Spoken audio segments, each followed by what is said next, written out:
नमस्कार व्यूअर्स, मैं हूं अमीश देवगन और आप देख रहे हैं देश का सबसे लोकप्रिय कार्यक्रम आर पार। आज 2022 के जनादेश पर महामंथन का दिन है, क्योंकि इस चुनाव में कई मिथक हवा में उड़ गए हैं या फिर कहें तो बह गए हैं। कई लोगों का भ्रम चकनाचूर हो गया है। ब्राह्मणों को, किसानों को बीजेपी से नाराज बताने वालों की बोलती बंद हो गई है और कहां तो यहां तक जा रहा था कि 2022 का जो नतीजा होगा, रिजल्ट होगा, वो 2024 की झांकी है। खुद प्रधानमंत्री नरेंद्र मोदी ने ऐसा कहा है और वाकई अगर ऐसा है तो विपक्ष की पार्टियों के लिए बड़ी चुनौती खड़ी होने वाली है।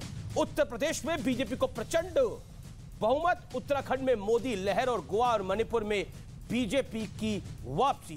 कुल मिलाकर बीजेपी ने 4-1 से 2022 का यह बड़ा सियासी मैच जीत लिया है और इस चुनाव का सबसे बड़ा सबक है गांधी और यादव परिवार के लिए और बादल परिवार तक के लिए। सबके अरमानों पर जनता जनार्दन ने यानी आपने पानी फेर दिया है। प्रधानमंत्री मोदी समेत पूरी की पूरी बीजेपी लगातार परिवारवाद की राजनीति पर चोट कर रही थी, तो क्या वाकई अब जनता भी परिवारवाद के खिलाफ खड़ी हो गई है? इन तमाम सवालों पर आज होगी सबसे बड़ी राजनीतिक चर्चा। क्या 2022 का नतीजा 2024 का रुझान है? आज इसी पर होगी सीधी बात।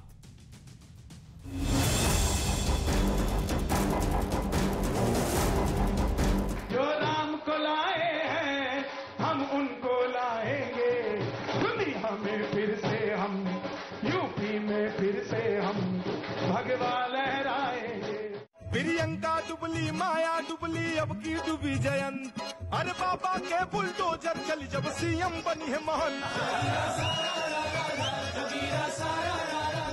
ये 2022 के नतीजों ने 2024 के नतीजे तय कर दिए हैं। अगर वाकई ये 2024 का संदेश है तो कुछ बातें बहुत साफ है। गांधी परिवार की ताकत, पंजाब में बादल परिवार साफ, यूपी में यादव परिवार का जोर फीका। कुल मिलाकर परिवारवाद की राजनीति पर पूर्ण विराम लग चुका है और इसके साथ ही यूपी की सियासत के कई मिथक भी ध्वस्त हो गए। 37 साल बाद यूपी में कोई पार्टी और कोई मुख्यमंत्री रिपीट हो रहा है। नोएडा आने पर हार पक्की वाला मिथक भी चकनाचूर हो गया। योगी जी, आपने बड़े सारे मिथक तोड़े पिछले 5 साल के अंदर। एक उसमें से मिथक था कि नोएडा, मैं हर मुख्यमंत्री कहता था मैं नोएडा जाऊंगा तो हार जाऊंगा, लेकिन आप तो नोएडा चले गए और एक बार ही नहीं कई बार चले गए। मैंने कहा ना, एक ही संकल्प लेके बढ़े हैं, काम ये दुख तप्तानाम प्राणी नामार्थ नाशनम। एक ही कामना है कि लोक कल्याण का पथ अगर चुना है तो प्राणी मात्र के कल्याण के लिए कार्य करेंगे। मां से कभी बात करते हैं अपनी आप? नहीं, मेरी बातचीत नहीं हुई, लेकिन मैं इलेक्शन के बाद जाने का एक बार प्रयास करूंगा। मेरे पिताजी का 2 साल पहले देहांत हुआ था, दुखद निधन हुआ था, मैं जा नहीं पाया था और मैं तब से भय के मारे भी और संकोच के मारे भी बात नहीं कर पाया। लेकिन हाँ, मेरी इच्छा है। आज अपनी माँ को कुछ कहना चाहोगे आप? देखिए, अपनी माँ का दर्शन करने जरूर जाऊंगा। सत्ता की मलाई के बाद अंत में दल बदलने वालों को जनता ने सबक सिखाया है। परिवार को टिकट के लिए ब्लैकमेलिंग करने वालों के अरमान भी धरे के धरे रह गए। एक बात और तय हो गई कि उत्तर प्रदेश में क्षेत्रीय पार्टियां कांग्रेस का मजबूत विकल्प बन रही हैं। तो आज 2022 के जनादेश से निकले इन तमाम संकेतों पर होगा सबसे बड़ा मंथन। और अब वक्त है आर पार के सुप्रसिद्ध विश्लेषण का। जनादेश में छिपे संदेश का विश्लेषण सुनिए। परिवारवाद की राजनीति पर पूर्ण विराम लग गया है। बादल परिवार हो, यादव परिवार हो, गांधी परिवार हो, सबको इस बार हार का सामना करना पड़ा है। मौका परस्त दल बदलुओं को जनता ने नकार दिया है। स्वामी प्रसाद मौर्य का जो हश्र हुआ वो हम सबने देखा। हरक सिंह रावत का जो हश्र हुआ वो हम सबने देखा। प्रधानमंत्री नरेंद्र मोदी का मैजिक अभी भी पूरी तरह बरकरार है कायम है, या फिर मैं और स्पष्ट शब्दों में बोलूं तो पूरा जलवो जलाल जो है वो दिखाई दे रहा है। किसानों पर भ्रम फैलाने वालों की पोल खुल गई है। वो इलाके जहां कहा जा रहा था जाटों की मार पड़ेगी, किसानों की मार पड़ेगी, पॉलिटिकल मार की मैं बात कर रहा हूं, वो मिथक भी टूट गया। हाथरस लखीमपुर का मुद्दा खोखला साबित हुआ क्योंकि योगी आदित्यनाथ ने जो कार्रवाई करी उसके बाद लखीमपुर में सभी सीटें, हाथरस में अधिकतर सीटें भारतीय जनता पार्टी जीत के आई। क्या 2022 का जनादेश 2024 के लिए झांकी है? और ये बात मैं क्यों कह रहा हूं? क्योंकि एक तरफ उत्तर प्रदेश उत्तराखंड है, दूसरी तरफ मणिपुर है और तीसरी तरफ गोवा है। यानी 4 राज्यों के अंदर हम करें तो 4 दिशाओं के अंदर यह राज्य है। और कांग्रेस का तो सुपड़ा साफ हो गया है। मैं आम आदमी पार्टी के बड़े से लेकर छोटे नेता तक एक ही सवाल उनसे पूछता हूं कि बीजेपी के पास तो कई राज्य हैं, कांग्रेस के पास तो विचारों के पास 2 से 3 राज्य थे, एक उसमें से भी आपने छीन लिया। मेरे साथ आज चर्चा करने के लिए शहजाद पूनावाला जुड़ रहे हैं, प्रवक्ता भारतीय जनता पार्टी के। बड़ी जीत हुई है बीजेपी की इन चुनावों के अंदर। मेरे साथ आचार्य प्रमोद कृष्ण है, नेता है कांग्रेस पार्टी के, एडवाइजर भी हैं प्रियंका गांधी के, उनका अभिनंदन है। इन 5 राज्यों में स्टार प्रचारक भी रहे लेकिन इनका प्रचार काम नहीं आ सका। मेरे साथ इस चर्चा में सुधीर दुबे जुड़ रहे हैं, नेता है समाजवादी पार्टी के। संजय कुमार है, जाने माने चुनाव विश्लेषक, उनका अभिनंदन है। और तौसीफ खान भी जुड़ेंगे, नेता टीएमसी के, जो ओबी लिंक से हमारे साथ इस समय मौजूद हैं, उनका भी अभिनंदन है। मैं सबसे पहले संजय जी आपसे शुरू करता हूं क्योंकि चुनावों पर यह चर्चा हो रही है और आपसे स्टार्ट में करना चाहता हूं। आपका एक लेख मैंने पढ़ा और उस लेख में जो आपने लिखा उसके पीछे कारण क्या था? लेख में तो कई बातें लिखी अमीश, आप लेख का जिक्र तो करें, कौन सी बात का जिक्र कर रहे हैं आप? उसमें आपने बोला कि मोदी को हराना मुश्किल है, बीजेपी को हराना मुश्किल है। अगर आप आज ये सुबह जो अखबार में लेख छपा है उसका जिक्र कर रहे हैं तो मैं ये कह रहा हूं कि मुश्किल क्यों है। और मैं इस निष्कर्ष पे आप पिछले कई चुनाव को देखें या इन चुनाव में भी जो 2-3 राज्यों में जो नतीजे हैं, सिर्फ और सिर्फ गठबंधन से चुनाव नहीं जीता जा सकता। सिर्फ और सिर्फ गठबंधन से आप अपना वोट शेयर तो बढ़ा सकते हैं, जनाधार बढ़ा सकते हैं, लेकिन अगर आपको चुनाव जीतना है तो अपने पक्ष में कुछ उत्साह पैदा करना होगा। और वो उत्साह कैसे पैदा होगा? जब आप कोई प्रॉमिस करते हैं और जनता उस प्रॉमिस पे भरोसा करती है। समाजवादी पार्टी ने कई पार्टियों के साथ गठबंधन किया, गठबंधन से उनका वोट तो बढ़ा, लेकिन वो उस तरह का भरोसा नहीं जनता में स्थापित कर पाए जिससे इस गठबंधन के अलावा जो एड ऑन चीज थी, एड ऑन वोट, वो नहीं वो अपनी ओर पक्ष में कर पाए। अगर आप पंजाब का ही देखें, पंजाब में भी बीजेपी ने भी गठबंधन किया, अकाली दल ने भी बीएसपी के साथ गठबंधन किया और जीत किसकी हुई? और जीत नहीं, आंधी तूफान जो भी कह लें, अकेला लड़ता हुआ पार्टी, सुनामी अकेली लड़ती हुई पार्टी आम आदमी पार्टी। तो यही बात मैं कहना चाह रहा हूं कि आप गठबंधन कितना भी जमा कर ले, और हमने पिछले कई सालों में कई बार देखा, 2019 का बार बार जिक्र होता है, क्या हुआ? 2017 का जिक्र होता है यूपी में। नहीं, आपने उस आर्टिकल में ये भी लिखा कि ये जीत जो है वो भाजपा के लिए एक नई लहर पैदा करेगी। 30 सेकंड में जरा समझाने की कोशिश करेंगे, व्हाट डज दिस मीन? नई लहर इसलिए मैं कह रहा हूं पैदा करेगी क्योंकि कुछ ऐसे राज्य हैं, जैसे उत्तराखंड में हमें लग रहा था कि उत्तराखंड में जो बीजेपी की बड़ी जीत हुई है, बड़ी जीत है, वो भी राज्य सरकार के कामकाज से लोगों में बहुत उत्साह नहीं दिखाई सीएम खुद ही हार गए चुनाव अपना। सीएम हार गए, लेकिन वहां पे भी लोगों ने जमकर बीजेपी के लिए वोट किया क्योंकि मोदी फैक्टर, मोदी पर भरोसा था और मोदी तो कायम है। इसी के लिए आने वाले समय में बीजेपी के लिए लहर बरकरार सी रहेगी। मैंने आपके आर्टिकल, आपने बोला कि आपने मेरी आर्टिकल किस सवाल का बात कर रहे हैं, आपका आर्टिकल आज फेमस इतना हो गया है और उसको पढ़ा ही इतना गया है, तो मुझे लगता है कि जो लोग भी राजनीति को समझते और देखते हैं उस आर्टिकल को, जो आज के सुबह एक बड़े अखबार में छपा है, हिंदुस्तान में छपा है, उसको सबने पढ़ा होगा, देखा होगा। आचार्य प्रमोद कृष्णम, नरेंद्र मोदी ने भी कल कहा कि देखिए ये जो 2022 का नतीजा आया है, ये 2024 के लिए भी एक बड़ा संदेश है। क्या आपको लगता है कि कांग्रेस पार्टी का खिसकता जनाधार वाकई आपके लिए बहुत परेशानी की स्थिति तो आई, लेकिन अब आपको रिप्लेस किया जा रहा है? देखिए अमीश देवगन, जनतंत्र में जनादेश को स्वीकार करना ही पड़ता है और वो उसे बाध्यता समझो या एक परंपरा समझो, क्योंकि उसके अलावा कुछ नहीं किया जा सकता। आज भारतीय जनता पार्टी की प्रचंड जीत हुई है तो निश्चित ही रूप से जो भारतीय जनता पार्टी के नेता हैं उनको मैं बधाई दूंगा। यहाँ बीजेपी के प्रवक्ता खड़े हैं, इनको मेरी तरफ से बधाई, और बल्कि जो पूरे लोग जितने भी चुनाव लड़े थे और सब राज्यों के अंदर जीते हैं उन विधायकों को बधाई। लेकिन जो चुनाव हारे हैं और जो पार्टियां चुनाव हारी हैं वो अपने घर तो बैठेंगी नहीं, क्योंकि जनतंत्र में चुनाव आते हैं जाते हैं, लड़ाई चलती है, लड़ाई जीती जाती है, लड़ाई हारी जाती है। मैं एक बड़ा बुनियादी सवाल आपसे कहना चाहता हूं कि 2004 में अटल बिहारी वाजपेयी जी प्राइम मिनिस्टर थे, चुनाव हुआ, बीजेपी चुनाव हारी, और प्रमोद महाजन जैसा एक बहुत ही बड़ा उनके साथ सपोर्टर सहयोगी कहो या उनके साथ राइट हैंड कहो, मिनिस्टर भी थे, उनके सहयोगी थे, और वो बहुत उनको माना जाता था कि वो एक बहुत बड़े मैनेजर हैं, मैनेजमेंट चुनावी मैनेजर हैं। तो उनके रहते हुए और शाइनिंग इंडिया जैसा नारा, तो 2004 में अटल बिहारी वाजपेयी जी हारे, उसके बाद कांग्रेस की सरकार बनी, और कांग्रेस में जो हम प्रधानमंत्री बने हमारे डॉक्टर मनमोहन सिंह बने। तो डॉक्टर मनमोहन सिंह के बारे में ये बातें चलती थी मीडिया में कि वो जनता के नायक नहीं हैं, जन नायक नहीं हैं, अटल जी को एक बार तो हरा दिया, लेकिन 2009 में फिर अटल जी दोबारा आएंगे, लेकिन हम दोबारा 2009 में फिर जीते।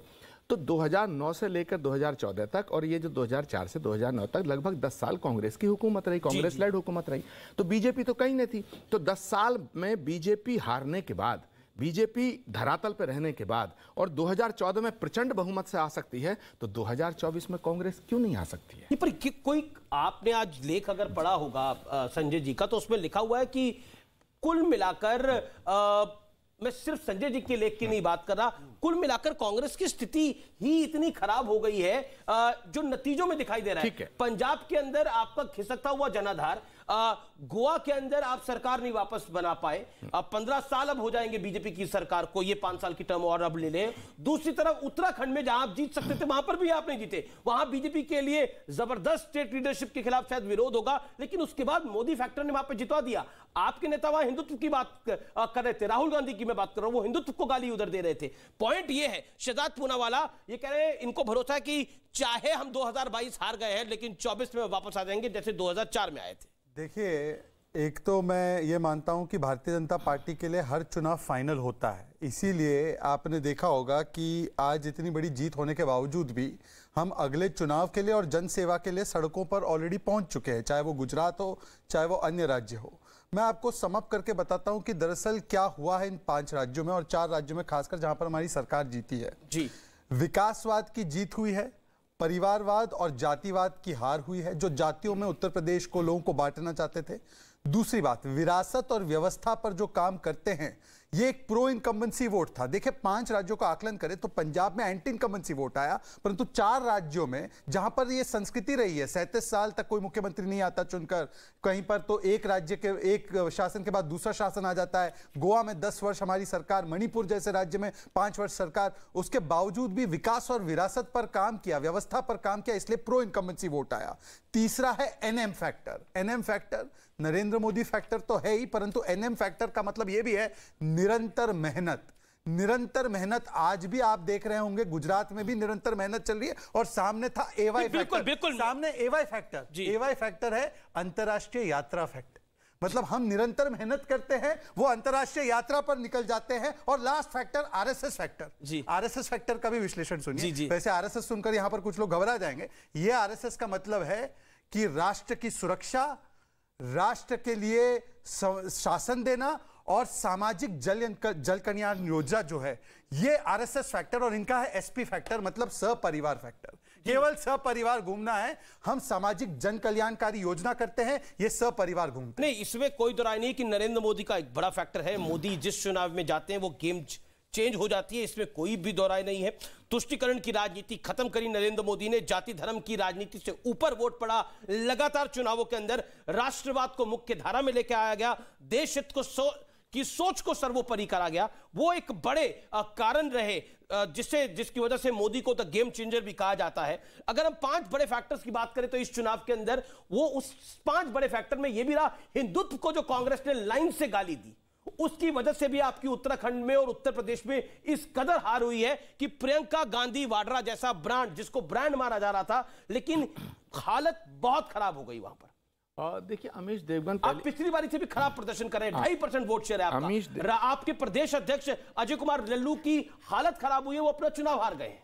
देखिए अमीश देवगन जी, जहां तक हिंदुत्व को गाली देने का सवाल है तो बिल्कुल राहुल गांधी जी ने कभी हिंदुत्व को गाली नहीं दी। उन्होंने हिंदुत्व की परिभाषा अपने शब्दों में करके बताई। जैसे मैं भी कौन होते हैं हिंदुत्व की परिभाषा करने के लिए? आचार्य प्रमोद कृष्णम करे परिभाषा, महामंडलेश्वर करे परिभाषा, राहुल गांधी हिंदुत्व की परिभाषा कर रहे हैं। आचार्य जी, आपको गुस्सा नहीं आता? अमीश देवगन जी, बात यह है कि भारत के अंदर प्रत्येक व्यक्ति को अपनी भावनाओं की अभिव्यक्ति करने का अधिकार है। तो क्या ये अधिकार राहुल गांधी जी का नहीं है? वो भी इस देश के बहुत संसद के सम्मानित सांसद हैं, कांग्रेस पार्टी के वरिष्ठ नेता हैं। दूसरी बात मैं कहना चाहता हूं, हिंदुत्व की परिभाषा अपने अपने तरीके से पहले भी होती आई है। एकम सद्विप्रा बहुधा वदंती, एकम सद्विप्रा बहुधा वदंती, एको ब्रह्म द्वितीय नास्ति। क्योंकि एक ही सत्य है, उसको अपनी अपनी भाषा में लोग परिभाषित करते रहते हैं। ये तो हमारा शास्त्र कहता है। तो अगर राहुल जी ने हिंदुत्व के लिए कहा कि हिंदुत्व जो है, जो झूठ बोलता है वो हिंदुत्व में नहीं आता है, हिंदुत्व सच्चाई का नाम है, हिंदुत्व त्याग का नाम है, हिंदुत्व दया का नाम है। हिंदू अलग है, ये आप बोल रहे हैं आचार्य जी। आपको पता है सत्य क्या है? सत्य थोड़ा कटु है। मैं आपको एम्बैरेस नहीं करना चाहता क्योंकि आप खुद धर्माचार्य हैं, इसलिए मैं बोल रहा हूं। हिंदुत्व को लेकर जो भाषा बोली गई, मैं खुद हरिद्वार में था, मैं कई महामंडलेश्वरों के साथ मैंने कार्यक्रम किया, उन सबके मन में, दिल में वेदना और पीड़ा थी कि हिंदुत्व जैसे शब्द को गाली दी जा रही है। किसी वेद पुराण में हिंदू और हिंदुत्व को अलग नहीं लिखा गया, लेकिन राहुल गांधी ने करा इस चुनाव से पहले, और उसका हाल देख लिया कि उत्तर प्रदेश की जनता ने 2.5% वोट के बराबर नहीं रखा और उत्तराखंड ने रिजेक्ट कर दिया। देखिए अमित देवगन जी, हो सकता है कि आप उनकी परिभाषा से सहमत ना हो, ठीक है, नो प्रॉब्लम, लेकिन उन्होंने हिंदुत्व को गाली दी ऐसा मैं नहीं मानता। दूसरी बात, मैं अपनी बात करना चाहता हूं।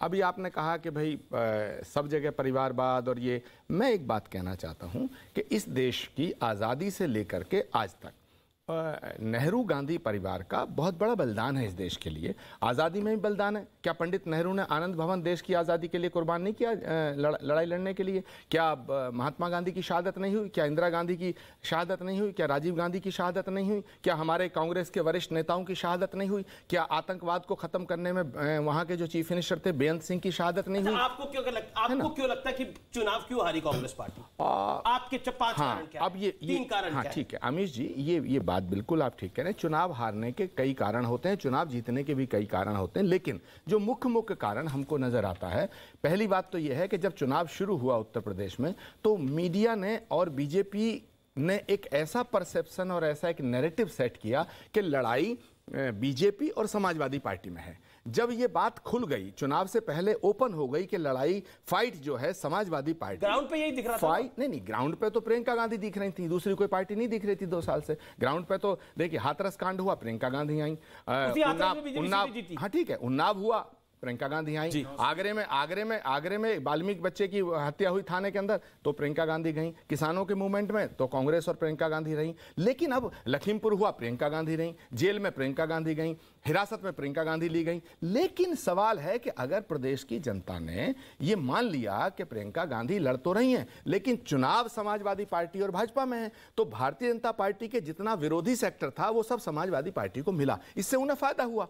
और इस फायदे के जो रिएक्शन थे वो क्या हुए कि जो मायावती जी का वोट था, उसमें बहुत सारा वोट ऐसा था जो समाजवादी पार्टी को, एक मिनट, समाजवादी पार्टी को नहीं देना चाहते थे। आपका कैंपेन गलत जगह पे चला गया। आपने नारा दिया लड़कियों लड़ सकती हूं, लेकिन आप देखिए कितने लोगों की जमानत वहां पे जब्त हो गई। इन्होंने कहा कि लखीमपुर प्रियंका जी गई, लखीमपुर में पूरी स्वीप बीजेपी ने की। इन्होंने कहा उन्नाव प्रियंका वाड्रा गई, उन्नाव में पूरी स्वीप बीजेपी ने की। ये हाथरस गई प्रियंका वाड्रा जी, हाथरस की विधानसभा भी बीजेपी ने जीती। तो जहां जहां प्रियंका वाड्रा गई वहां बीजेपी जीत कर आया। और उसके पीछे मूल कारण मैं आपको बताता हूं। इंपॉर्टेंट सवाल किया, इंपॉर्टेंट सवाल है। मैं आपको आचार्य जी 10 सेकंड नहीं बोल रहा हूं। मूल कारण आप चीज समझने की कोशिश कीजिए कि प्रधानमंत्री नरेंद्र मोदी ने एक लक्ष्य रखा है कि 50% से ज्यादा हमें वोट शेयर पाना है, और उसके लिए हमें जो समाज के आखिरी छोर पर खड़े हुए व्यक्ति के लिए, चाहे उसे घर बनवा कर देना हो, नल से जल पहुंचवा कर देना हो, शौचालय बनाकर देना हो, उसको उज्ज्वला योजना से देना हो, एक लाभार्थी की नई जात हमने पैदा कर दी। ये लोग पुरानी जातियों में अकड़े रहे, जकड़े रहे। हमने एक लाभार्थियों की एक नई जात पैदा की, जिसका केवल एक ही काम था कि हम उन्हें विकास के कार्य करके दे। और वो लाभार्थियों की जात महिला, ममता बनर्जी ने हमें वोट दिया है। ममता बनर्जी ने एक प्रेस कॉन्फ्रेंस की, उसमें बोला बीजेपी को लोक लुभावन जनादेश नहीं मिला है, वोटों की लूट हुई है, ये ममता बनर्जी ने बोला।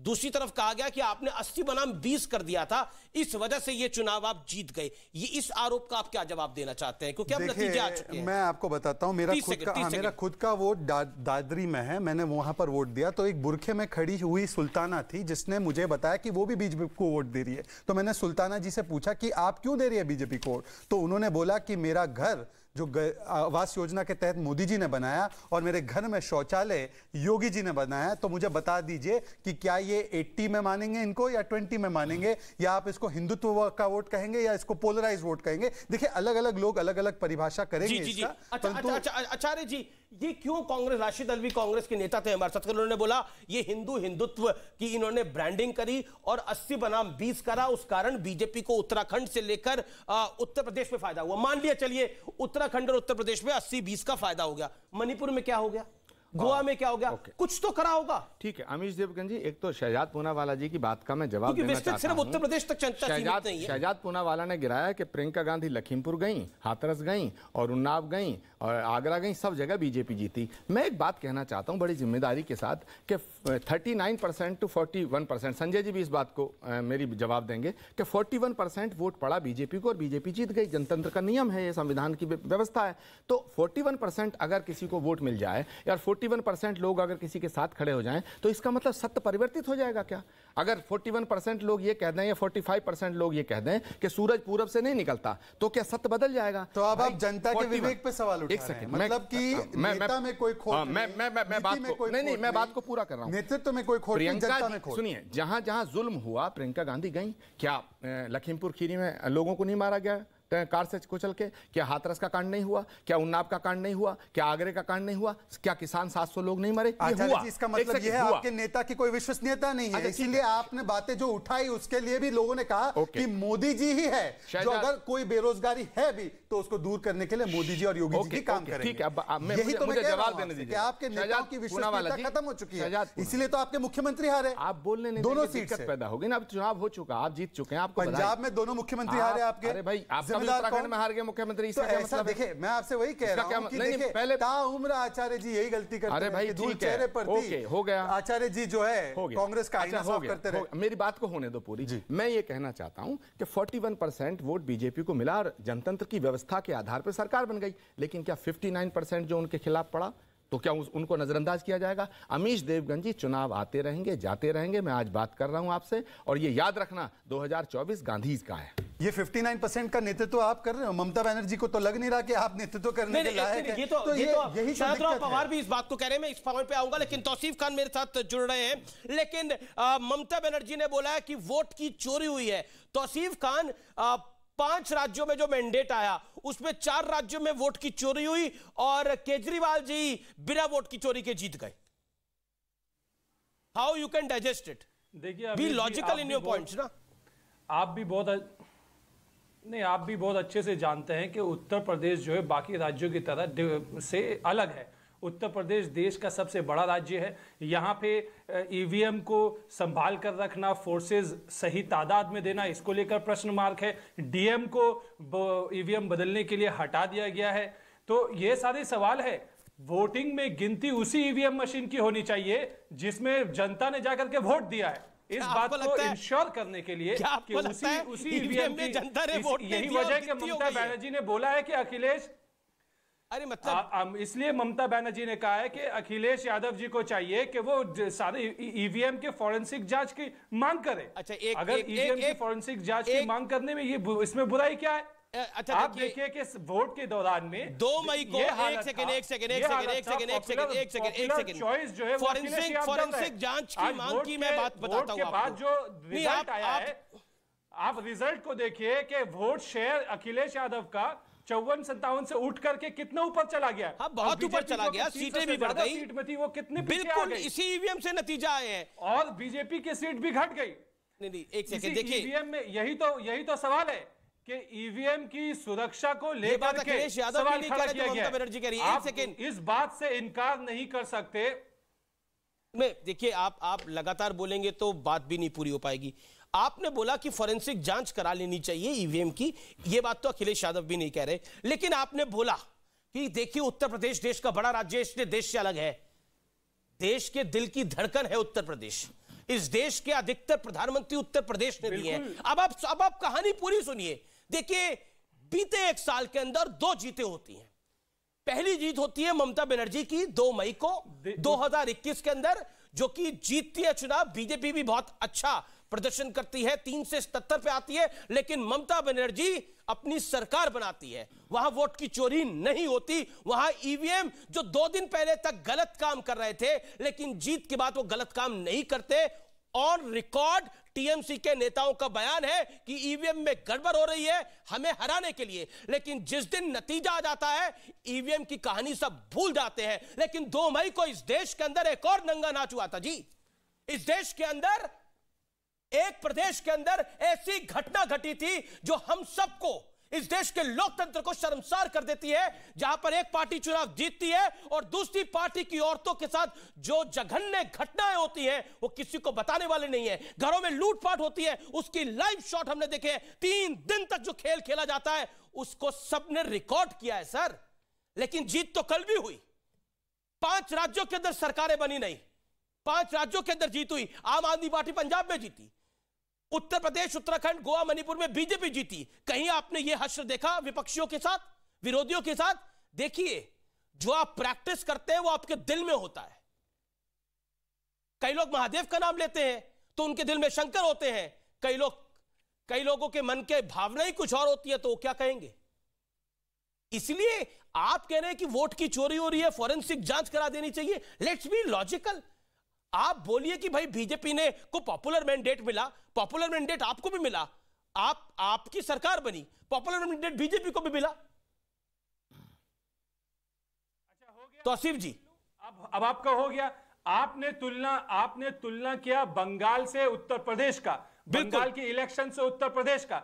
बंगाल के इलेक्शन में सेंट्रल गवर्नमेंट, बीजेपी वालों का यह इल्जाम था कि स्टेट पुलिस बंगाल गवर्नमेंट को यानी कि तृणमूल को फेवर कर रही है। उत्तर प्रदेश में ऐसा नहीं था। उत्तर प्रदेश में इल्जाम था कि स्टेट भी और सेंटर भी दोनों मिलकर के बीजेपी को फेवर कर रहा है। दूसरी बात, उत्तर प्रदेश में कितने फेजेस में इलेक्शन हुए और बंगाल में कितने फेजेस में इलेक्शन हुए?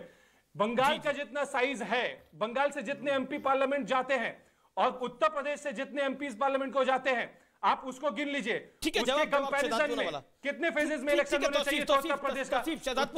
डबल फेजेस में इलेक्शन होने चाहिए था। और आज ममता बनर्जी ने आज जो बात बोली है मैं उस पर भी आऊंगा कांग्रेस के बारे में, लेकिन पहले शहजाद आप सुप्रीम कोर्ट ने भी जिस प्रकार से बंगाल में, तौसीफ जी देखिए जिस प्रकार से ममता बनर्जी के शासनकाल में वहां पर जो हिंसा होती है और राजनीतिक हिंसा होती है, इसके बारे में सुप्रीम कोर्ट ने भी टिप्पणियां की है। तो क्या आप सुप्रीम कोर्ट के खिलाफ भी अविश्वास है? देखिए प्रॉब्लम यह है कि जो भी इस प्रकार की पार्टियां हैं, समाजवादी पार्टी, कांग्रेस पार्टी, तृणमूल कांग्रेस, जैसे ही जीत कहीं पर होती है तो इनको संविधान में भरोसा आता है, सुप्रीम कोर्ट पर भरोसा रहता है, कॉन्स्टिट्यूशनल इंस्टीट्यूशंस पर भरोसा रहता है। अगर हार हो जाती है तो ये ईवीएम को दोष देते हैं, ये कभी संवैधानिक संस्थाओं को दोष देते हैं, इलेक्शन कमीशन को दोष देते हैं। देखिए दिक्कत यही है ना कि अपने नेताओं को दोष से बचाने के लिए संवैधानिक संस्थाओं पर सवाल उठाना। पर मेरा सवाल सिर्फ इतना, देखिए मुझे लगता है संवैधानिक संस्थाओं को लेकर, अच्छा ईवीएम के खिलाफ किताब किसने लिखा था?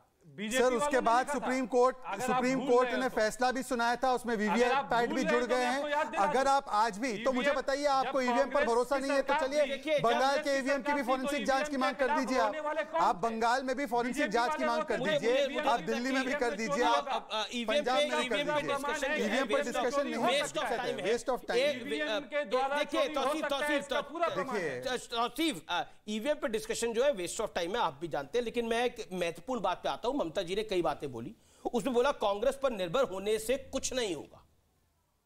कांग्रेस अपनी विश्वसनीयता खो चुकी है। क्यों आपको लगता है कांग्रेस की स्थिति ऐसी है? उन्होंने पहले कहा था कि पार्ट टाइम पॉलिटिशियन से कांग्रेस नहीं चलेगी, जो राहुल गांधी के संदर्भ में उन्होंने कहा था, और शरद राव पवार ने भी इसी तरफ इशारा किया है, यही बात बोली है। कांग्रेस इतिहास है। अब देखिए कांग्रेस को लेकर के पहले भी बयान आ चुके हैं। अगर आप उनका इलेक्शन में परफॉर्मेंस देखेंगे, यहां तो अभी G23 जिसे बोलते हैं, उन लोग आपस में भी उनका चर्चा है कि इंट्रोस्पेक्शन का जमाना चला गया। ये कांग्रेस उस बारे में क्या फैसला लेगी वो उनका अपना मामला है, लेकिन अगर लोगों के एक्सपेक्टेशन से अगर कांग्रेस परफॉर्म नहीं करेगी तो उस पर तो सवाल खड़ा किया ही जाएगा। आज बीजेपी के खिलाफ सवाल उठता है तो वो इसलिए उठता है कि गंगा में लाशें बही थी उत्तर प्रदेश में। जी जी जी, पब्लिक ने जवाब दे दिया। आप ये देखिए, गैस की कमी के वजह से एक साल से यही बात हो रही है। आचार्य जी, मैं सपा की बात आता हूं, सपा के नेता भी काफी देर से इंतजार कर रहे हैं। ऐसा अमीश जी, दुर्भाग्यपूर्ण बात यह है कि ऑपरेशन गंगा समाप्त हो गया, ऑपरेशन प्रोपेगेंडा अभी भी चालू है। देखिए, ये इनका ऑपरेशन प्रोपेगेंडा है। लखीमपुर में सारी सीटें हार चुके हैं, यही किसान के नाम पर ये आंदोलन कर रहे थे, जो लखीमपुर में पूरा स्वीप बीजेपी ने किया है। मैं इनसे पूछना चाहता हूं, देखिए प्रोपेगेंडा फैलाने के बदले जो मूल कारण है उस पर देखिए आचार्य जी, देखिए आज की जो हम चर्चा कर रहे हैं ये डेली की तू मैं नहीं है, इसलिए मेरा निवेदन है उन सब विषयों पर हम ना आए। क्या आपको लगता है आचार्य जी, जो ममता बनर्जी कह रही है, जो शरद राव पवार कह रहे हैं, वो कांग्रेस के लिए एक बड़ा सवाल खड़ा कर रहे हैं? उनका स्पष्ट रूप से मानना है कि कांग्रेस के दिन अब लद चुके हैं और इसी बंगाल में आप ममता बनर्जी की जीत पे खुश हो रहे थे। आप लोग आप कह रहे थे देखिए बीजेपी ने सरकार नहीं बनाई, आपका शून्य आया। देखिए अमीश देवगन जी, राजनीति में लोग अदलते बदलते रहते हैं, पाला भी बदलते रहते हैं।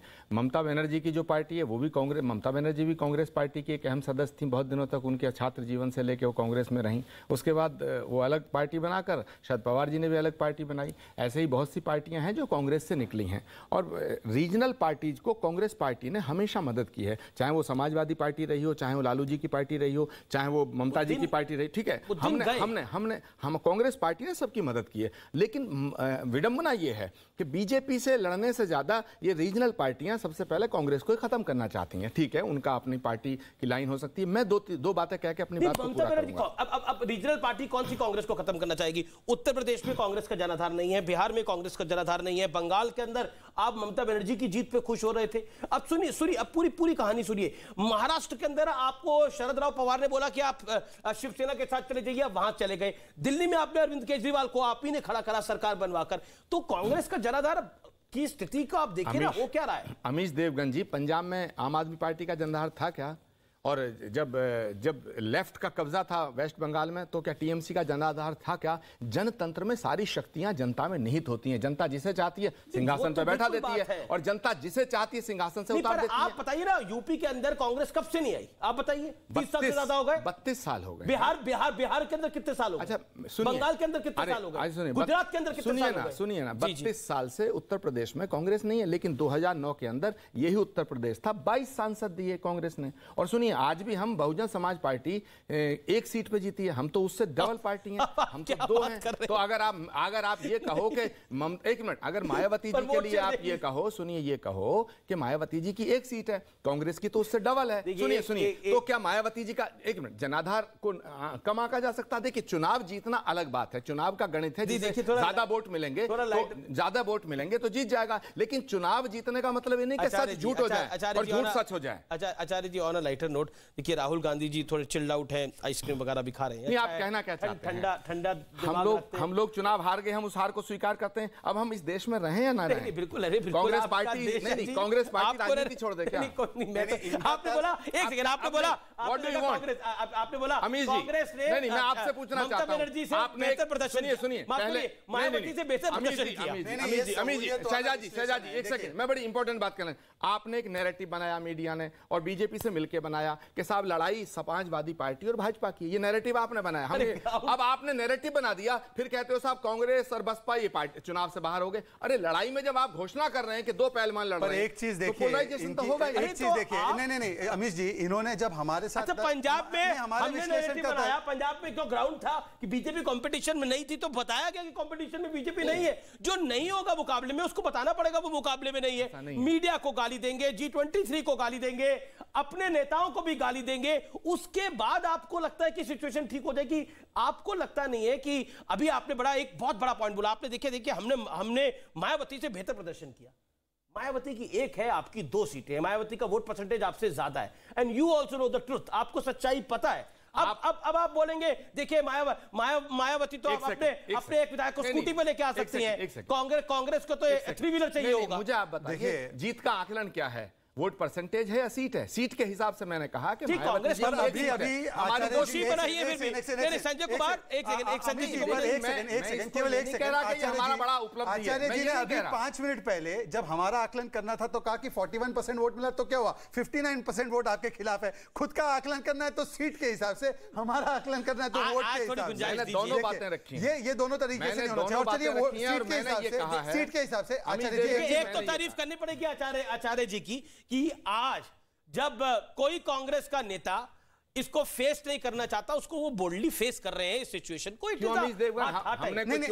सवाल है मेरा आचार्य जी, प्रियंका वाड्रा जी की सेवा करने के लिए कांग्रेस के नेताओं ने बलिदान दिया। इस देश में हम नहीं, इस देश के अंदर अगर जनता ने हमें हराया है, एक सवाल अमीश जी ये है, मेरा सवाल ये है, हम जनता के मैंडेट के आगे सर झुकाते हैं। आचार्य जी 2017 में 7 सीटें थी, आज घटकर 2 हो चुकी है। 2017 में 6.5% वोट था, आज घटकर 3% से कम है। कौन जिम्मेदार है इसका? कौन थी आपकी प्रभारी? कौन थी?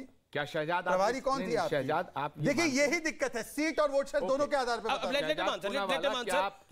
क्या आप मानते हैं या क्या आप ये चाहते हैं कि विपक्ष खत्म हो जाए?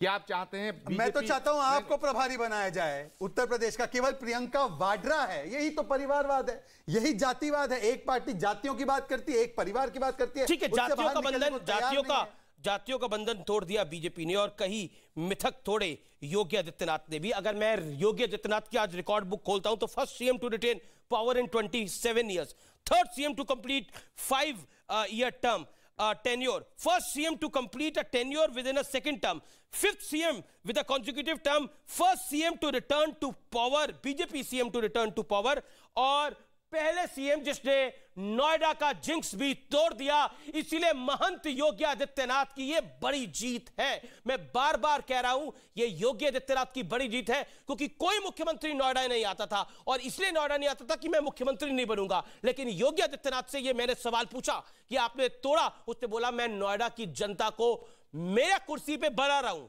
मैं नोएडा की जनता को छोड़ दूं, ये बतौर मुख्यमंत्री मेरे लिए लाजिम नहीं है। इसीलिए मैं अपनी जनता के लिए गया।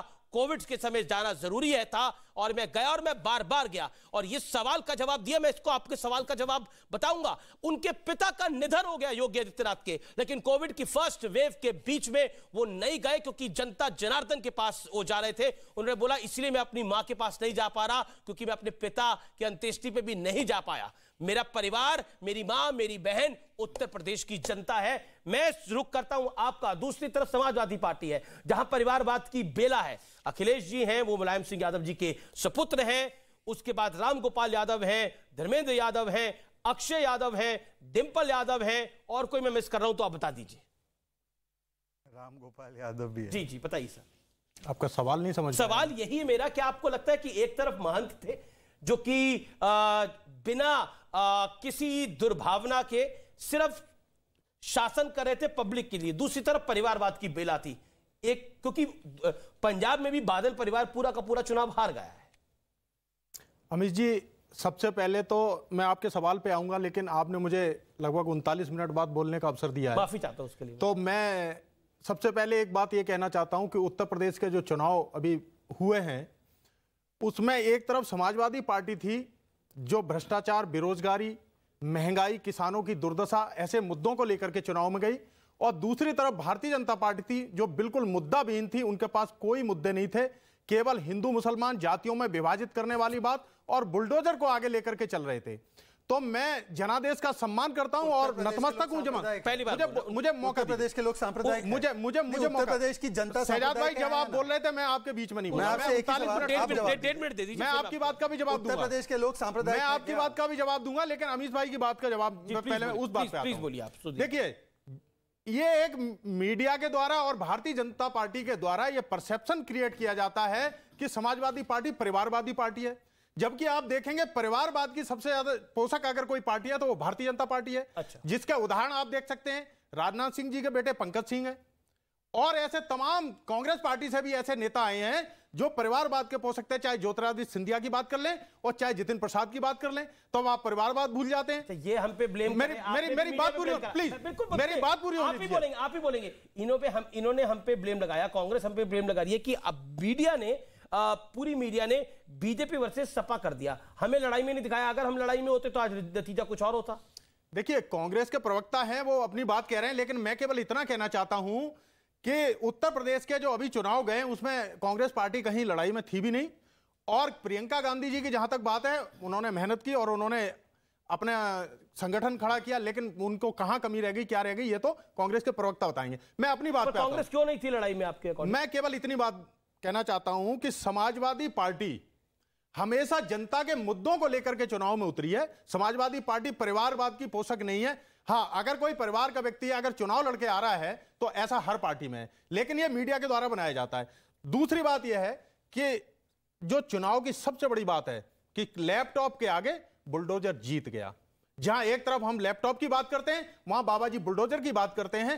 तो अब उत्तर प्रदेश की जनता को जो मुद्दे अच्छे लगे उन्होंने पसंद किए। जनादेश उसका सम्मान करता हूं। थे ना, मुख्तार अंसारी पे चला रहे थे, लेकिन वही बुलडोजर लखीमपुर खीरी में जाकर के ब्रेक फेल हो जाते हैं, उसके टायर फट जाते हैं। अमीश जी, जो लोग लैपटॉप की बात कर रहे थे, इन्होंने कभी बिजली 8 घंटे से ज्यादा दी नहीं। 24 घंटे आज बिजली मिल रही है, इनका लैपटॉप चलता है। आप केवल इतना बता दीजिए में घोटाला किया, ये सारी पूरी उत्तर प्रदेश कितने बिजली कारखाने, देखिए अब ऐसा है, आपने बिजली, अब ऐसा है दुबे जी, बात हो गई, अब विश्लेषण की बात करते हैं। दुबे जी, मुझे चुनाव बीत चुका है। दुबे जी कहते हैं कि इनकी पार्टी में परिवारवाद नहीं है। दुबे जी, आपकी पार्टी कितनी पुरानी है, कितने वर्ष हो गए? आपकी पार्टी में परिवारवाद है। आप मुझे बताइए, अध्यक्ष कौन रहा है आपकी पार्टी का? अरे आपकी पार्टी में भी पार्टी मुलायम सिंह यादव, उसके बाद अखिलेश यादव, उसके बाद उनके बेटे बच्चे बनेंगे। अगर इनकी पार्टी सोनिया गांधी, उसके बाद राहुल गांधी, उनके बेटे बच्चे। आप मुझे केवल इस बात का जवाब दे दीजिए। और दूसरी पार्टी जो है जेडीएस हो, जो भी हो, ये सारी पार्टियां ऐसी है। हमारी पार्टी के 25 वर्ष में मैं केवल एक प्रश्न आपसे पूछता हूं, जेपी नड्डा, उनसे पहले अमित शाह जी, उससे पहले राजनाथ सिंह जी, उससे पहले अडवाणी जी, उससे पहले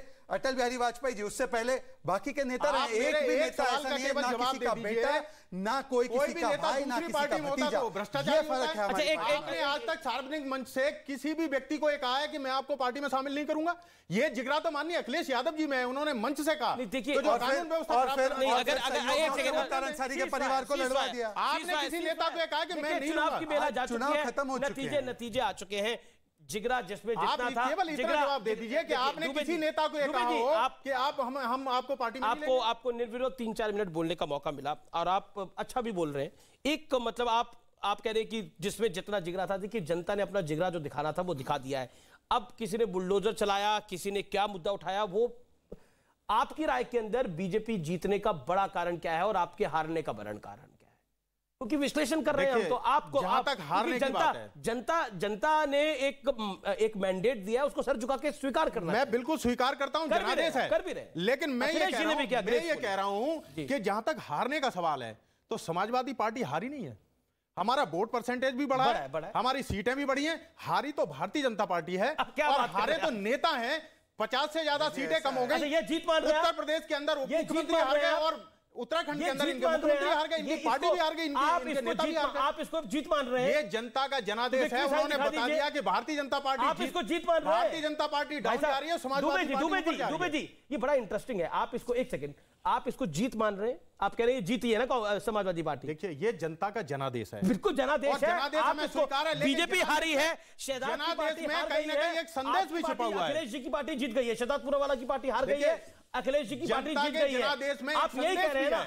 और वो संदेश ये है कि समाजवादी पार्टी आगे की तरफ जा रही है और भारतीय जनता पार्टी पीछे की तरफ जा रही है। चलिए, अब गिलास को अगर ऐसा है तो फिर ममता बनर्जी को खारिज कीजिए, बोले ममता बनर्जी गलत है, क्योंकि आपको तो हार में भी जीत नजर आ रही है और हमारी जीत में यही दिक्कत है हमारे साथ कि आप किसी को बोलना नहीं चाहते। इसी तरह का नतीजा, एक सेकंड, इसी तरह का नतीजा 2024 में भी आए। ऐसे ही बीजेपी ऐसे ही हारे और आप ऐसे ही जीते। बिल्कुल, मैं तो ऐसे ही जीतूं और अगर मैं 2.5 गुना बढ़ गया तो मैं तो 400 पे पहुंच जाऊंगा अगर 2.5 गुना बढ़ गया तो। देखिए, ऐसे जीत में जो है, हमारी जीत में हार ढूंढने वाले और अपनी नैतिक जीत हार में ढूंढने वाले राहुल गांधी से ही प्रेरणा लेते हैं, परंतु उससे फर्क नहीं पड़ता।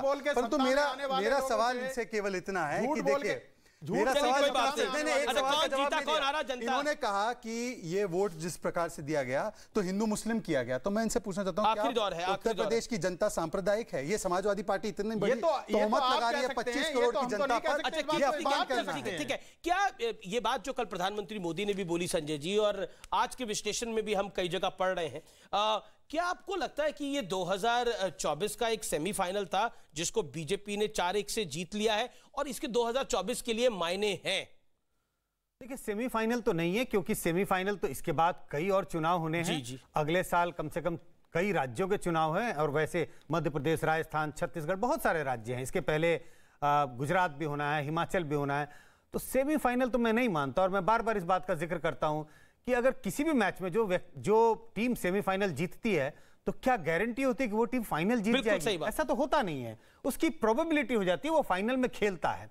तो जो सेमीफाइनल जीत रहा है उसकी प्रोबेबिलिटी होगी ज्यादा कि वो फाइनल भी जीत सकता है, लेकिन कोई गारंटी नहीं है। ये जरूर है इस जीत के बदौलत जिस पार्टी की जीत हो रही है, जाहिर है बीजेपी की जीत हुई है, पार्टी के नेताओं का मनोबल बढ़ेगा, नेता बिल्कुल मन लगा करके अगले चुनाव की तैयारी करेंगे, और जनता भी एक उम्मीद भरी नजरों से इस पार्टी की ओर देखेगी कि शायद यही पार्टी है जो 2024 का चुनाव भी जीत सकती है। लेकिन गारंटी नहीं है, कोई सीधा सीधा संबंध नहीं निकाला जा सकता कि जिस पार्टी ने इस राउंड के चुनाव में जीत हासिल की है वो निश्चित जीत रहा है, ये इसकी संभावना। लेकिन एक जैसे कहते हैं, हमने देखा कि आज जैसे प्रधानमंत्री शुक्रवार को गुरुवार को एक बड़ी जीत होती है, और शुक्रवार को वो सुबह गुजरात रोड शो के लिए चले जाते हैं, कि दे नेवर स्टॉप, मतलब चुनाव लगातार उनके माइंड में चल रहा है। नहीं बिल्कुल, इसमें कोई हर्ज नहीं है। पार्टियां होती किस लिए हैं? पॉलिटिकल पार्टियां होती है चुनाव लड़ने के लिए, और चुनाव किस लिए लड़े जाते हैं? जीतने के लिए, हारने के लिए नहीं, नंबर 2 नंबर 3 पर आने के लिए नहीं। नैतिक जीत कोई नई तरह की जीत हो गई है पिछले 3-4 साल में, 5 साल में?